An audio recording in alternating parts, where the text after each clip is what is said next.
What's happening, folks? Back with another reaction, back with some more of The Cure, and we're returning to Japanese Whispers 1983 for the penultimate tune, Lament, which is a single word title. Those are tough to get a read on, though the word itself is quite clear. A regret, a complaint, a sadness over something that has happened and which cannot be taken back, or something which cannot be changed, and thus it is inherently a negative or melancholy word, which, given The Cure's overall music output up to the point I'm at chronologically, seems very fitting, even if a couple tunes on this compilation seem more bright and bubbly, which, again, I've appreciated the comments that Smith has referred to some of the tunes from this era as, complete nonsense or fluff. That is amusing to me. And of course, the idea that they were thinking they would write something that was of not as significant artistic value only for that to hit and become very popular and perhaps prolong or open up new doors for them that previously may not have allowed them to continue in the way they were, is a very interesting historical wrinkle for me. Nevertheless, it sounds like a negative or sad title, but we'll see what it sounds like in practice and if I can catch the words in question. This is Lament by The Cure, and it's a tune from their 1983 singles compilation, Japanese Whispers.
those backing vocals right there.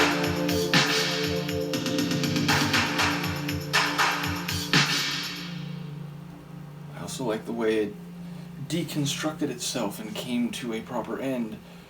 So that feels a bit more like the last couple proper albums, which had a weight and a darkness to them, and also a very hypnotic or mesmerizing type of experience in the back half of the tune, where it kept cycling around and around with very compelling elements with a bit of melancholy. So he makes a reference to tragedy right away. So again, even conceptually, it feels like it's more similar to some of the stuff on the previous couple albums and less in this lighter, more pop-friendly vein that at least a couple of the tunes on this compilation have sounded like, and which I know Love Cats to sound like to some degree. Though to be fair, I haven't heard it in a while, so even though I do know that tune, which is the last one in this folder, I have a sense that it's notably lighter than this, if I'm recalling correctly.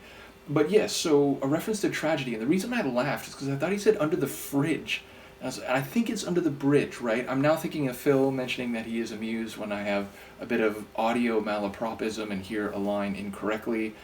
But yes, if it's under the bridge, then that line about them like drinking water and smoking cigarettes as they talk, it feels very dire. It feels like maybe people who are homeless, like transient folk who are finding shelter where they can, but there's a desperation suggested in that situation, and those environs, and certainly a cigarette and a glass or cup of water does not necessarily sound enticing or substantive.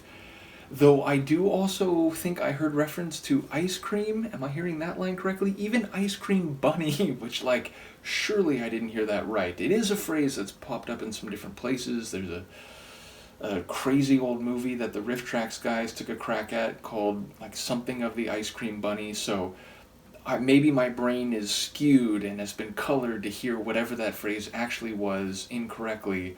But that made me laugh.